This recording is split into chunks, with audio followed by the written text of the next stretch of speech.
يرفعها الله فوق الغمام وتفتح لها أبواب السماء ويقول رب عز وجل وعزتي لأنصرنك ولو بعد حين. رواه الترمذي. قفت الظلمن الله سبحانه وتعالى دعائه وحكسر مرنيا ضروره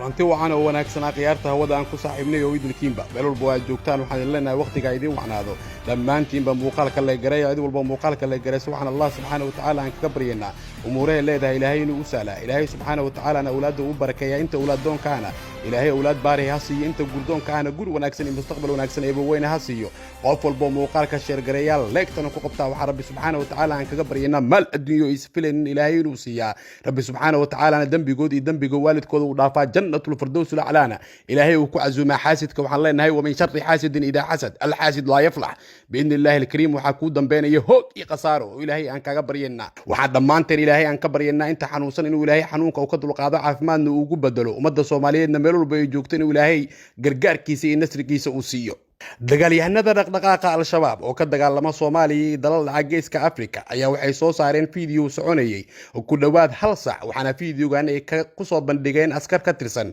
ciidamada Itoobiya oo lagu xasuuqay deegaanada dhaca koonfur galbeed gaar ahaan inta u dhaxaysa magaalada Baydhabo iyo weliba Buur Hakaba waxaana muuqaalkan ka soo dhax muuqanaya saraakiil sarsaro ka tirsan dagaalyahanada al-shabaab iyo askar al-shabaab ka tirsan oo wadada u galaysa ciidamada Itoobiyaan ah dabadeedna laynaysa waxaana sidoo kale ay soo bandhigeen gawaari aad u tiro badan oo ay ka qabsadeen ciidamada Itoobiya ka hor muuqaalka intaysa soo bandhigeen waxay ka hormariyeen dad shacab ah oo aad u tiro badan kuwaasi oo u badan odayaal daa iyo sidoo kale hooyooyin Soomaaliyeed oo ciidamada Itoobiya kol hore dhibaato ay ugu geysteen deegaanada dhaca koonfurta Soomaaliya sida gobolka Galguduud deegaanada ka tirsan iyo waliba deegaanada Bay iyo Bakool waxaana dadkaasi ay soo bandhigayeen dhibaatada ciidamada Itoobiya u geysteen iyo waliba dhaawacyo wali ka sii muuqda waxaana sidoo kale al-shabaab ay soo bandhigeen magacyada dad badan oo ciidamada Itoobiya ay ku dileen koonfurta Soomaaliya kuwaasi ay sheegeen inay ugu aarayeen weerarkan ay ku qaadeen ciidamada Itoobiya dad badan oo Soomaaliyeed ayaa fariimo qaybta commentiga ka bixinayay kuwaas oo sheegayay in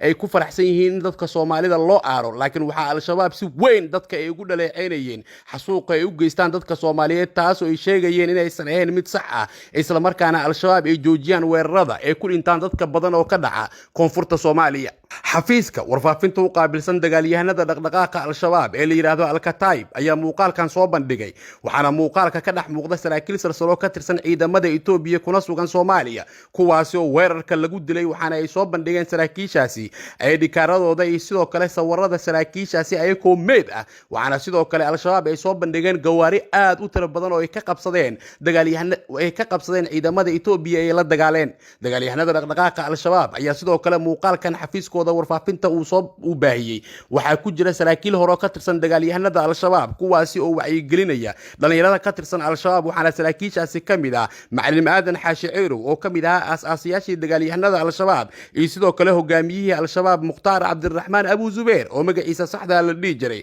axmed cabdi aw maxamuud godane labadaasina waxa hore u dilay diyaaradaha Mareykanka saraakiil hadda nool oo ka tirsan dagaalyahanada dhaqdhaqaaqa al-shabaab ayaa muuqaalka gudihiisa ka dhaxalayay waxayna dhammaantood ay sheegayeen in Itoobiya ay tahay cadow isla markaana ay ku soo duushay Soomaaliya hadafka Itoobiyana uu yahay inay qabsato dalka Soomaaliya muuqaalka waxa sidoo kale lagu soo daray clip video oo hore uu u jeediyay ra'iisul wasaaraha Itoobiya Abiy Ahmed kaas oo ugu sheegay shacabka Itoobiya inay isku haystaan arrimo hoose qorshaha iyo hamiga ay leeyihiin ay tahay in magaalada Muqdisho ay aadaan maalinta Sabtiga iyo Axadda dadka Itoobiyaanka ay ka soo shaqeystaan waa markii Muqdisho la furto sida Abiy Ahmed muuqaalka uu ku sheegayo askarta Israakiisha Itoobiyaanka ee lagu dilay weerarka al-shabaab ay soo bandhigeen ee muuqaalka ah wuxuu kor u dhaafayaa in ka badan 50 askari muuqaalka oo dhameystiranna lama daaban karo qaabka dilalka ay u geysanayaan dagaalyahanada al-shabaab ayadoona dadka qaar ama askarta qaarkiis Itoobiyaanka ee nool aad muuqaalka ku arkaysid ayagoo la dhameystirayo afayeenka dagaalyahanada dhaqdhaqaaqa al-shabaab Sheekh Cali Maxamuud Raage Sheekh Cali Dheere oo muuqaalka ku dhex jiro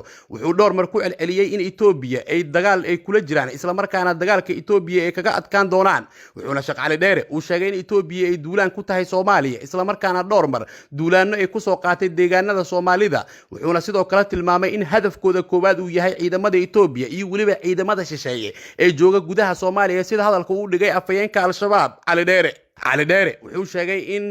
howlgalkan ay ugu aaleen dadka shacabka ee hore ay u dhibaateeyeen ciidamada Itoobiya kuwaasi oo aan waxba geysanin isla markaana islaamnimada lagu dhibaateeyay sida hadalka uu dhigay Sheekh Cali Dheere muuqaalkan al-shabaab ay soo bandhigeen hadda wuxuu ka mid yahay muuqaalada ugu halisan ee al-shabaab ay soo bandhigeen taas ilaa inta dagaalka ay kula jiraan ciidamada AMISOM iyo waliba kuwa Itoobiya ku sugan Soomaaliya waxaana dad badan muuqaalkan al-shabaab ay baahiyeen ay ku macneeyeen in wali kooxdu ay sheegaysay inay awood ay leedahay isla markaana ay la dagaalamayso ciidamada shisheeye ee jooga gudaha Soomaaliya ee ka kala socda wadamada AMISOM ku bahoobay iyo sidoo kale ciidamada Itoobiya iyo Kenya waxaana dadka falanqeeya arrimaha ammaanka iyo siyaasadda geeska Afrika ay sheegayaan in muuqaalka duluciisa ama ujeedka muuqaalka al-shabaab ay soo bandhigeen inay tahay oo kaliya in kooxda wali awood ay leedahay isla markaana ay ka dagaalamayso deegaanada dhaca koonfurta Soomaaliya intii muuqaalku uu socday waxa muuqaalka laga dhaxbaahiyay cod uu soo duubay hogaamiyaha kooxda Axmed Diiriye oo shabaabka ay u yaqaaniin Sheekh Abu Ubayda kaas oo hadal kooban ka dhex jeediyay muuqaalka gudihiisa waxaana hadalkiisa uu u muuqday in uu ku handadayo ciidamada AMISOM iyo waliba dawladaha taageera Soomaaliya kuwaasi uu sheegay in ay dhaqaale badan ay ku bixiyeen dawlado kala duwan iyo waliba ciidamo kala duwan oo Soomaaliya yimid isla markaana dhankoodana ay beegsanayaan sida uu sheegayo amiirka al-shabaab Sheekh Axmed Diiriye oo loo yaqaan Abu Ubayda wuxuu tilmaamay in diyaaradaha dagaalka mar walba ay beegsanaan saraakiisha al-shabaab laakiin wali awoodoodu ay jirto Soomaaliya markaan dib u milacsano dagaalka iyo durugta nagu hayseen maxaad nagala kulanteen waxaad na godoomiseen dayuurada nagu goobayseen duqaymo nagu garaacayseen dabino qoolayseen dabadhilifyo soo dirayseen hadba dhinac nooga keenayseen waxaad maamul riddo soo dhisayseen dhaqaale ku bixinayseen been dhaaranayseen waxaad ciidan isku dhafayseen fulay dhiirigelinayseen khibrad isdhaafsanayseen xelal kala dhaxlayseen waxaad ku dhadhabayseen dhaaxaaba ku taamayseen ma idin dhaboobeen wax miyaad ka dheefteen mise dhabanahaysi iyo waxa idinku noqotay dhalanteed aan waxba laga dheefin dhaaxaan idin dignoon lahayn waray duuliyahu dulmiga naga daaya diinteena noo daayo nooga baxa dalkeena dhaaxaan idin lahayn waray jooga kibirkiiyo isqaadqaadka qooma maa xigay dhaaxaad dhagar maleegteen digninteena dhayalsateen dhagaha ka furaysateen dhawooyi maayo tiraahdeen dhaaxaad lahaydeen islaamka awood ku muquunsho